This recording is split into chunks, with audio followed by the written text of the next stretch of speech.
الشيطان الرجيم.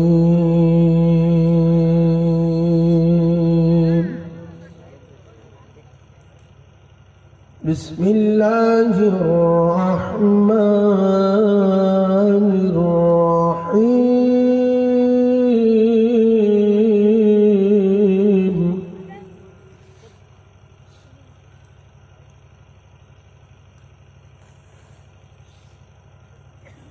قال يا بني لا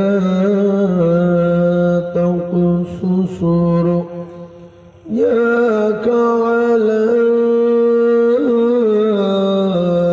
إخوتك فيكيدوا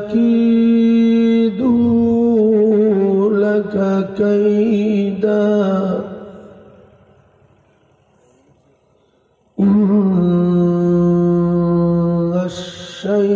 الشيطان للإنسان عدو مبين.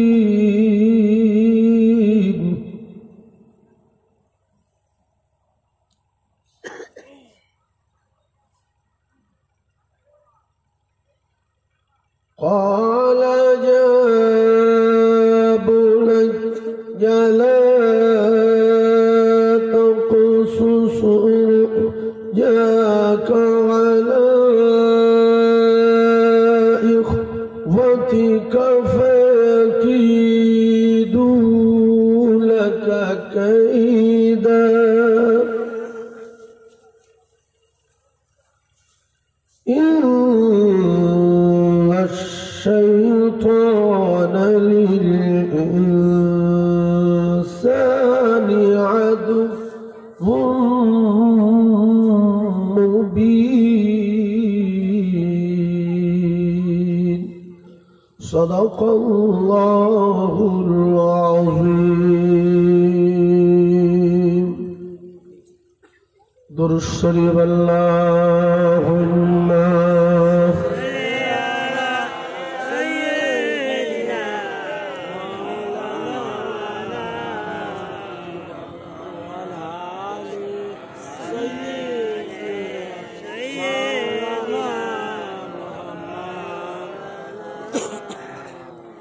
محمد بشر ليس كالبشر يقوت حسر ليس كالحجر. جرجر اللهم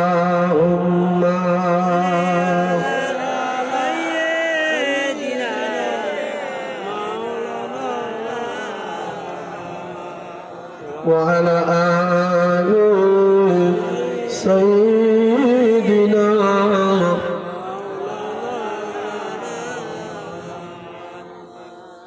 मेरे आँखों के पुतली में जलवा है मोहम्मद का, मेरे दिल की आईने में नक्शा है मोहम्मद का। अल्लाहुम्मा सल्ली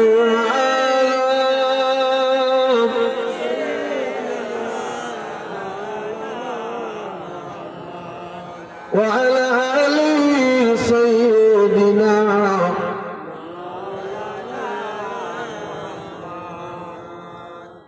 গুরু গেলে মানুষ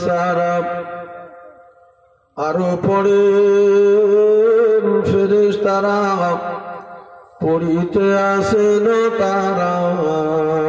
লা ইলাহা ইল্লাল্লাহ লা ইলাহা ইল্লাল্লাহ লা ইলাহা ইল্লাল্লাহ। মেঘ চলে দলে দলে জাতীয় ভাষায় বলে বলে লা ইলাহা ইল্লাল্লাহ লা ইলাহা ইল্লাল্লাহ লা ইলাহা ইল্লাল্লাহ। সাল্লাল্লাহু আলাইহি ওয়াসাল্লাম। এই কলেমা পড়লাম, এর ক্ষমতা আছে না নাই? কি রকম ক্ষমতা জানার দরকার আছে তো। 80 বছর, 100 বছর, 110 বছর, 60 বছর জেনাখোর, পাত্তাখোর, গাঁজাখোর, মদখোর, বেনামাজি, সুদখোর, তার গোনা সেকেন্ডের ভিতরে এই কলেমা মাফ করে দিতে পারে। বলুন সুবহানাল্লাহ। এই কলেমার এত পাওয়ার, যদি একটা 80 বছরের বেদুইন, কাফের, বেঈমান, আল্লাহকে বিশ্বাস করে, রসুলকে বিশ্বাস করে শেষ বয়সে ঈমানের কলেমা পড়ে, তার বিগত জিন্দেগির গুনাহ মাফ করিয়ে ছাড়ে। বলুন সুবহানাল্লাহ। তাহলে আমরা তো এই কলেমা সবসময় পড়ি, তাহলে আমাদের তো বেগুনাহ মাসুম হয়ে যাওয়া দরকার। একবার পড়লে 80 বছরের গুনাহ মাফ হয়। আর এই কলেমা আল্লাহর সঙ্গে প্রতিবাদ করার ক্ষমতা রাখে। যদি কোনো গুনাহগার, যদি কোনো পাপী, যদি কোনো আল্লাহর বান্দা এবং বান্দি এই আল্লাহ পাকে জিকির করে লা ইলাহা ইল্লাল্লাহু মুহাম্মাদুর রাসূলুল্লাহ, আল্লাহ পাকের আরশ মহল্লায় একটা আল্লাহ পাকের নূরের খুঁটি রয়েছে, স্তম্ভ রয়েছে। কিতাবে লেখা আছে ওই নূরের খুঁটিটা তত্তর তত্তর করে কাঁপতে থাকে। আল্লাহ পাক বলে নূরের খুঁটি থেমে যাও। নূরের খুঁটি বলে আল্লাহ থামবো না। কেন থামবে না? আপনি আমার কথা যদি শোনেন তাহলে আমি কাঁপা বন্ধ হয়ে যাব। আল্লাহ বলে নূরের খুঁটি বলো, কি বলছো বলো। নূরের খুঁটি বলেন আল্লাহ আপনার গুনাহগার বান্দা এবং বান্দি এই পবিত্র কলেমা শরীফ পড়ার পরে তার জিন্দেগির গুনাহ মাফ হলো না। আমি নূরের কোটি কথা দিলাম, আপনি যদি ওদের গুনাহ খাতা মাফ না করেন আমি নূরের খুঁটি থামবো না। আমার আল্লাহ পাক জানিয়ে দিলেন, ও নূরের খুঁটি থেমে যাও, থেমে যাও। আমি আল্লাহ পাক আল্লাহ তাআলা ওর বিগত জিন্দেগির গুনাহ খাতা মাফ করে দিলাম। সুবহানাল্লাহ যত বলবেন নেকি হবে, আলহামদুলিল্লাহ যত বলবেন তত নেকি হবে। আল্লাহ পাকের আসমান, এই শেষ আসমান, এর উপরে এই যে প্রথম আসমান দেখতে পাই, দ্বিতীয় আসমান, তৃতীয় আসমান, চতুর্থ আসমান, পঞ্চম আসমান, সপ্তম আসমান। মুসলমান একটা একটা আসমান এই দুনিয়ার জমিন থেকে নিয়ে আসমান পর্যন্ত যতটা ফাঁকা, এই উপরে ওখান থেকে নিয়ে আর একটা আসমান পর্যন্ত, আসমান মেঘ এই আকাশ কতটা পুরু, কত বুঝতে পারি? এই দুনিয়ার জমিন থেকে আসমান পর্যন্ত যতটা ফাঁকা, সোজা কথা ওখান থেকে আর দুনিয়ার জমিন থেকে আর আসমান পর্যন্তর উপরে আল্লাহ পাকের আকাশ এতটা মোটা, ফের ওখান থেকে উপরে যতটা ফাঁকা ওর উপরে ওখান থেকে অতটা মোটা। এইরকম 7 আসমান কলিজার টুকরা মুসলমান, এই 7 আসমান জমিনের মাঝখানে যতটা ফাঁকা ফাঁকা, আল্লাহর বান্দা এবং বান্দি যখন একবার বলে আলহামদুলিল্লাহ, আমার আল্লাহ পাক খুশি হয়ে 7 আসমান জমিনের ভিতরে ফাঁকা জায়গাগুলো আমার আল্লাহ নেকি দিয়ে ভরিয়ে দেয়। জোরে বলেন আলহামদুলিল্লাহ, আরো বলেন আলহামদুলিল্লাহ। আপনার এলাকায় ফাঁকা ফাঁকা বাড়ি, কেউ কেউ এসেছি অনেক দূর থেকে 10 মিনিট হেঁটে, 15 মিনিট হেঁটে, 20 মিনিট হেঁটে, সাইকেল চালিয়ে, ফের কুয়াশা, হাত বরফ হয়ে যাচ্ছে, এত কষ্ট করে এসেছেন। দুটো হাদিস আর কোরআনের আলোচনা শোনেন আর জীবনে আমল জিন্দেগি তৈরি করেন, আমল করেন, ঈমান তৈরি হবে। কারণ হলো আল্লাহ রাসূল যখন ওয়াজ নসিহত করতেন আর সাহাবায়ে কেরাম শুনতেন, কিন্তু ওদের ভিতরে কিছু বিয়াদব, কিছু চিটিংবাজ, কিছু শয়তান মার্কা মানুষ এরা ওয়াজ নসিহত শোনার পরে আল্লাহ নবী নিজে জবানে তেলাওয়াত শোনার পরে বিশ্ব নবীকে নিজে চোখে দেখার পরে অস্বীকার করার কারণে আল্লাহ পাক দুনিয়ার জমিনে তাদের বিউজ্জতি করে রেখেছিল। কুকুরের মতো মৃত্যু দিল, কাফেরের খাতা থেকে নামটা কাটলো না। কলিজার টুকরা মুসলমান, আমাদের অনেকের মনে হয় আমরা যদি নবীর জামানায় হতাম, নবীর চোখে দেখতাম, নবীর চোখে দেখে নবীর কথা মানতাম, জান ভরে নবী নবী করে ডাকতাম। ও কলিজার টুকরারা, আমাদের মতো মানুষ তারা নবীর জামানায় ছিল, নবীর বাড়ির পাশে বাড়ি ছিল, তারা নবীর জামানায় থাকার পরে নবীর কোরআন তেলাওয়াত জবানে শোনার পরে কাফের হয়ে মরেছে না মরেনি? কাফের হয়ে মরেছে। আর নবী পাকের বাড়ি আর একটা শূন্য বেঈমানের বাড়ি। তামাম পৃথিবীর জমিনে মুক্তাতুল মুআজ্জামার জমিনে যত কাছাকাছি বাড়ি আছে সবচেয়ে ওই 1 নম্বর বেঈমানের বাড়ি। আর আমার সোনার নবীর বাড়ি গায়ে গায়, কত কাছাকাছি বাড়ি আর কারো ছিল না। সেই বেঈমানটার নাম আবু জেহেল, আর একটা আল্লাহর নবীর পাগলের নাম আবু বকর। আবু বকর সিদ্দিক রাদিয়াল্লাহু তাআলা বাড়ি একটু দূরে। আল্লাহ রাসূলকে দেখার পরে, বিশ্ব নবীকে নবী বলে মেনে নেওয়ার পরে আল্লাহ পাক রাজি আর খুশি হয়ে সিদ্দিক আকবর রাদিয়াল্লাহু তাআলা নুকে আমার আল্লাহ পৃথিবীর 1 নাম্বার বানিয়ে দিয়েছে।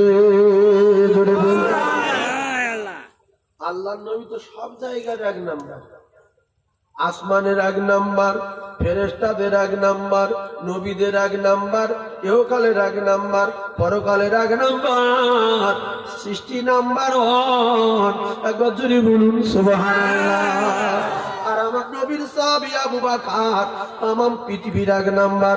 তাই আবু বকর সিদ্দিকের হাতে, আবু বকর সিদ্দিকের এত পাওয়ার, এত ক্ষমতা, ওই আবু বকর সিদ্দিক যতক্ষণ না আল্লাহ পাকের জান্নাতের তালা খুলবে, পৃথিবীর কোন নবীর উম্মত আল্লাহ পাকের জান্নাতে যেতে পারবে না।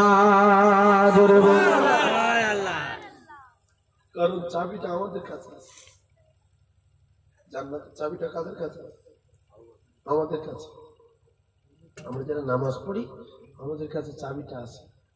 এই চাবিটা আল্লাহ জিবরিল মারফতে দেননি, ডাইরেক্ট আল্লাহর তরফ থেকে ডেকে নিয়ে, আর এই আসমান থেকে ওই আসমান, ওখান থেকে আকাশ ভেদ করে আরেকটা আসমান, ফের ওখান থেকে ভেদ করে আরেকটা আসমান, ওখান থেকে ভেদ করে আরেকটা আসমান, ওখান থেকে ভেদ করে আরেকটা আসমান, এরকম 7 আসমান ভেদ করে আল্লাহ পাক আরশে কুরসি পৌঁছে গেলেন।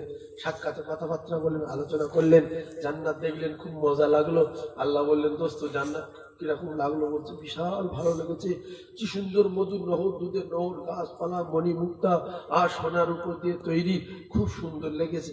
বলছে তোমার বান্দা বান্দিরা যারা আমি আল্লাহ আমার হুকুম মানবে আর দোস্ত নীতি মানবে তাদের এই আমি জান্নাত দেবো, আর এখানকার সুখ আর শান্তি শুরু হবে, জীবনে কোনোদিন শেষ হবে না। জোরে বলুন সুবহানাল্লাহ। তুমি এই জান্নাতের চাবিটা নিয়ে চলে যাও, তোমার উম্মতের কাছে রেখে দাও। জান্নাতের চাবি কোন নবীর কাছে দেয়নি, আল্লাহ পাক আল্লাহর দোস্ত ডেকে নিয়ে জান্নাতটা দেখিয়ে চাবিটা দিয়ে দিয়েছেন। আমি যখন তোমার ডেকে নেবো তুমি চলে আসবে, চাবিটা তোমার উম্মতের কাছে রেখে আসবে। জোরে বলুন না সুবহানাল্লাহ। এই চাবি আমাদের সবার দরকার আছে না? আছে। রাগ করবেন না, একটা কথা বলি, আমার বাবা দিনা সুবহানাল্লাহ কি হয়, দরুদ শরীফ পড়লে নেকি হয়, আলহামদুলিল্লাহ বললে নেকি হয়, আল্লাহু আকবার বললে নেকি হয়, কলেমা পড়লে নেকি হয়, বাজারে গেলে নেকি হয়, সমস্ত জায়গায় মাঠে ঘাটে জাল ফেললে নেকি হয়, দিঘায় গেলে নেকি হয়, বকখালি গেলে নেকি হয়, মসজিদে গেলে নেকি হয়, আবার মসজিদে গেলেও গুনাহ হয়। হয় না? আমি যদি ওযু করে মসজিদে না যাই, বিনা ওযু মসজিদ যাবো, এদিকে তাকাবো এদিকে তাকাবো, লোকে কি করছে দেখবো, কুলুনি আলহামদু সুরুনি নিনি কিচ্ছু নেই, ওইভাবে শুধু বাঁধরামো করতে হবে। কেউ রুগী থেকে ধাক্কা মারছে, মানে বিয়াদবি তো করতেছে, বিয়াদবি করলে নেকি হবে কি?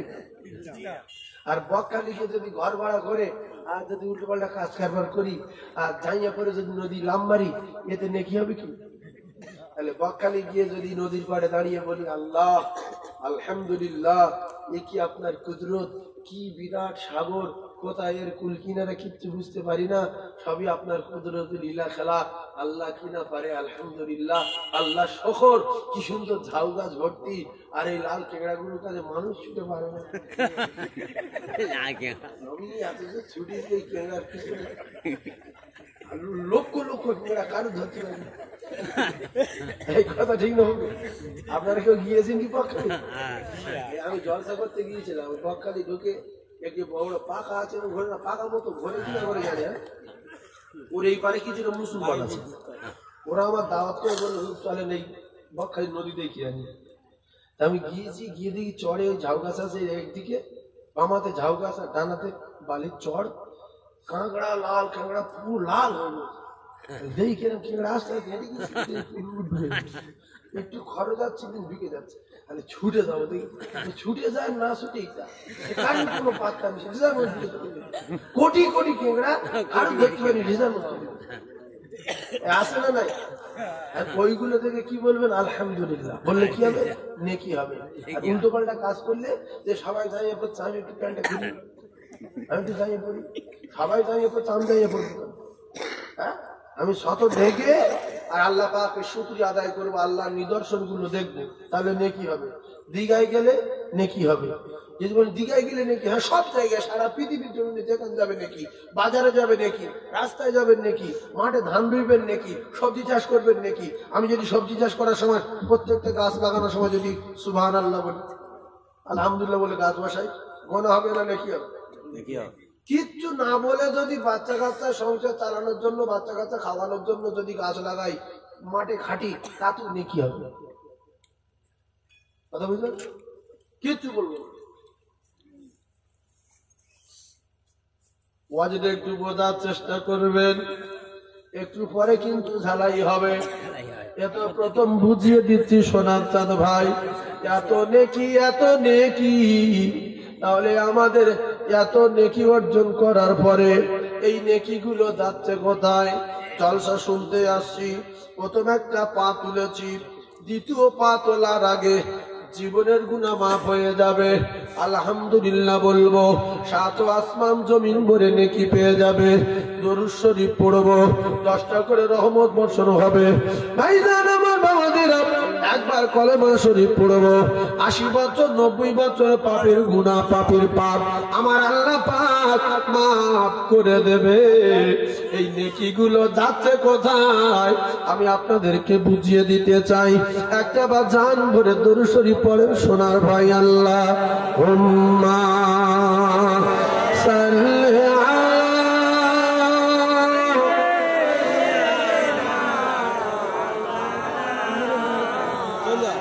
ওয়া আলা আলি সাইয়্যিদিনা, এরোদন করেন মায়া আমিনা নিয়ে মুস্তাফাকে, রোদন করেন মায়া আমিনা ওই নিয়ে মুস্তাফাকে, আর আব্বা বলে ডাকবে জগৎ কি বুঝাবো তাকে, দুঃখে কাঁদেন মায়া আমিনা ওই নিয়ে কামলিওয়ালা, আর তোমাকে রসূল করে পাঠাইলেন আল্লাহ, তাই হালিমার ঘরে নবী প্রতিপালিত হলে, আর সিনা চাকো করে খোদা কোরআন ভরে দিলে। জোরে বলু রহমতে আলম তিনি, শাফায়াত ওয়ালা, আর তোমাকে রসূল করে পাঠাইলে तुम्हारी परश लेगे त्रिभुवन जाला তোমাকে রসূল করে পাঠাইলেন আল্লাহ পিয়ারা হাবিব তিনি উম্মতের বালা উম্মতি উম্মতি বলে কদিসেন अकेला আল্লাহুম্মা খুব মহব্বতে বলেন আসলে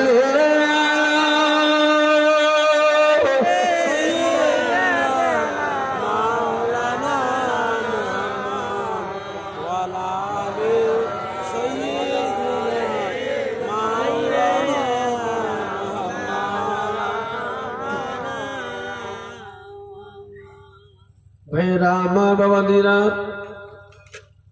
গাড়ির পিছনে একটা কথা লেখা থাকে তোমার হিংসা তারপরে কি তোমার হিংসা আমার জয় এরম একটা লেখা থাকে না থাকে না সে যেই লেখুক আমার তো মনে হয় কথাটা ভালো কথা যদি কেউ কারোর উপর হিংসা করে এই হিংসাটা কেমন জিনিস হিংসাটা কি আমি আপনাদেরকে জানিয়ে দিতে চাই ভাইরা আমার বাবাদিরা এমনি করে দেখা গেল বড় বড় বড় বড় শালের গুড়ির ভিতরে কি আছে না আছে গ্রামের মানুষ কিন্তু কেউ জানে না গুড়ির মাথায় চড় মারল বিরাট শক্ত পাছায় চড় মারল বিরাট শক্ত বডিতে হাত বুলিয়ে দেখল বিরাট ফ্রেশ কোনো অসুবিধা নাই 40,000 টাকা দিয়ে কেনার পরে আর আপনাদের এই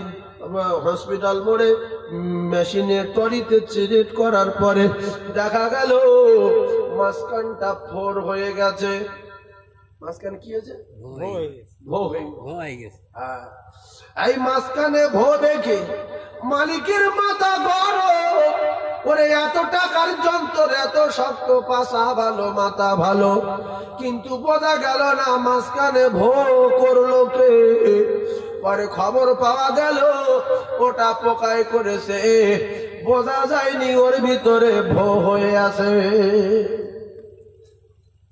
একটা মানুষের বডি ভালো কালার ভালো লম্বা চওড়া ভালো মোটা সোটা ভালো দেখতে ভালো টুপি ভালো দাড়ি ভালো নামাজ ভালো কলেমা ভালো দরুদ শরীফ ভালো হাদিস শরীফ ভালো এমনি করে সুবহানাল্লাহ ভালো সব জায়গায় আলহামদুলিল্লাহ সুবহানাল্লাহ বকখালি ঝড়খালি সব খালি এদিকে আপনার কিনা দীঘা হোক আর যেখানে হোক দেখলে মনে হয় আল্লাহর ওলি একটাই কারণ গন্ডগোল ছিল সেটা ওর ভিতরে হিংসা ছিল হিংসা হলো ঈমান নামক বস্তুকে খেয়ে শেষ করে দেয় এই হিংসা হলো ঈমানকে শেষ করা পোকা ঈমান খাওয়া পোকা ওই হিংসা থাকার কারণে এই মানুষটার ভিতরে ফোর হয়ে গেল ভো হয়ে গেছে উপর থেকে দেখা যায় ভালো কিন্তু ভিতরটা ভো হয়ে গেছে বোঝা যায় না 3,000 টাকা দাম না 40,000 টাকা দামের শালের গুড়ি দেখতে ভালো কালার ভালো বডি ভালো কিন্তু ভিতরটা দেখার পরে দেখা গেল ভো হয়ে গেছে যে ভো করেছে হলো কাঠ খাওয়া পোকা আর আপনার সুবহানাল্লাহ আলহামদুলিল্লাহ দরুদ শরীফ নামাজ রোজা সব খেয়ে হিংসা নামক পোকা সেজন্য আমরা নামাজ পড়ি নামাজে স্বাদ পাই না আমরা জিকির করি জিকিরে মজা পাই না তাহাজ্জুদ পড়ি তাহাজ্জুদে মজা পাই না কোরআন পড়ি কোরআন তেলাওয়াতে স্বাদ পাই না একটা জায়গায় গন্ডগোল সেই গন্ডগোল হলো আল্লাহ পাকের কোরআন যদি সত্য হয় নবী পাকের হাদিস যদি সত্য হয় তাহলে ব্যাপারটা আপনারা বুঝতে পারবেন ভাই পানির মালিক কি আসমানে যে পানি দেয় এই পানির মালিকের নাম কি আল্লাহ পানির মালিক হলো আমার আল্লাহ ওই পানি শুধু মানুষের সর্বনাশ করার জন্য দেয় না একটা মানুষ বলছে আমার বাড়ির কোটে দাবায় পানি উঠটা 2 ইঞ্চি বাকি। আল্লাহ 10 হাত বুড়িয়ে দিয়েছে, মাটির পুকুরগুলো বুড়িয়ে দিয়েছে, পুকুরের উপরে জমিনগুলো 1 হাঁটু করে পানি বাঁধিয়ে দিয়েছে। কিন্তু আর 2 ইঞ্চি যদি উঠে যায়, এ দাবায় পানি উঠবে, কষ্ট হবে। দেখবেন লক্ষ্য করে, রাস্তা ডুবিয়ে দেয় না, ঘর বাড়ি বুড়িয়ে দেয় না। ধান চাষ করার জন্য আল্লাহ একটু পানি বেশি দিয়ে দেয়, মাঝে মাঝে পানি দেয়, সবজি চাষগুলো হবে, গাছপালাগুলো একটু খুশি হবে, গরু ছাগলগুলো মাঠে খেতে পারবে। এই পানি কিন্তু কারোর বাপের পানি না। পানি কার? আল্লাহ বলেন, আমি আল্লাহ পাক তাম পৃথিবীর মানুষের খাওয়ানোর দায়িত্ব নিয়েছি। ওমা মিন দাব্বাতিন ফিল আরদি ইল্লা আলাল্লাহি রিজকুহা। কলিজার টুকরা ভাইরা আমার, একটু ভালো মানুষ নামে পরিচিত, এলাকায় জানে লোকটা ভালো, কিন্তু ওই লোকটার মনে মারাত্মক আকারে হিংসা ছিল। কিছু কিছু মানুষ আছে, পাশের বাড়িতে 5 ঘর গরিব বাস করে, ওই আমার রাস্তার পাশে 6 ঘর গরিব মানুষ বাস করে। আরে এমন হিংসুটে, পোকায় খেকো হিংসুটে, এর ভিটের উপর দিয়ে পানিটা যদি যায়, এর পুকুরের উপর দিয়ে পানিটা যদি যায়, এর জমির উপর দিয়ে যদি পানিটা যায়, তাহলে আমার পুকুরের মাছ কটা বাঁচানো যায়, আমার জমিনটা ডুবে যাচ্ছে একটুখানি বাঁচানো যায়। এইরকম কিছু বিয়ারা লোক আছে, পোকায় খেকো লোক, আল্লাহ পাকের দেওয়া কুদরতি পানি এ আটকে দেয়। আছে না নাই? পানি আটকানো লোক আছে না নাই? এইবারে আল্লাহ রাসূল বলছে, ইল্লা মিন সাদাকাতিন জারিয়া। কলিজার টুকরা মুসলমানেরা আমার, ও যুবকেরা, জওয়ানেরা, আল্লাহর নবী বললেন, যদি তোমরা কোথাও করো, কোনো গরিব মানুষের অসুবিধা হয়, কোনো মানুষের যদি কোনো অসুবিধা হয়, রাস্তায় পানি পাস করতে দাও। আমি রাসূলুল্লাহ কথা দিলাম, শুধু পানি পাস করতে দেওয়া দূরের কথা, তুমি নিজের টাকায় পাইপ কিনে ওদের পানি আসার জন্য রাস্তা তৈরি করে দাও, নিজে ড্রেন কেটে দাও, আর পানি পাস করার জন্য একটা পাইপ নিয়ে একটা ক্যালভার্ট তৈরি করে দাও। আমি রাসূলুল্লাহ জানিয়ে দিলাম, 100 বিঘা জমি দুনিয়ায় থাকবে, 50 বিঘা জমি দুনিয়ায় থাকবে, আর আমি রাসূলুল্লাহ কথা দিলাম, ওই পানি পাস করার জন্য রাস্তাটা দেওয়ার বিনিময়ে আল্লাহ পাকের ডাকে সাড়া দিয়ে যেদিন কবরে চলে যাবে, ওই দিন থেকে নিয়ে কিয়ামত পর্যন্ত নেকি পেতে থাকবে। বলুন, এই হিংসুটে জাহান্নামী বলতেছে, আমি জাহান্নামে যাব, ওদের ডুবিয়ে মারবো, পানি ছাড়তে দেব না। এমন হিংসুটে আছে না নাই? এইটা হলো ঈমান খাওয়া পোকা। কে রেগে যাবে, কে ছুটে যাবে, দেখার দরকার নাই। যদি এগুলো ছাড়তে পারো, তাহলে আলহামদুলিল্লাহ নেকি দাঁড়িয়ে যাবে, সুবহানাল্লাহ নেকি দাঁড়িয়ে যাবে, নামাজের নেকি দাঁড়িয়ে যাবে, সুবহানাল্লাহ নেকি দাঁড়িয়ে যাবে, কলেমা শরীফ পড়ার নেকি দাঁড়িয়ে যাবে। যদি হিংসা না ছাড়তে পারেন, ওই হিংসা নামক পোকা আপনার নেকিগুলো সব কুরে কুরে খাবে। মানুষ দেখবে বিরাট ভালো লোক, তোলায় ফোন, এত সুন্দর গুড়ি, তোলায় কি হলো?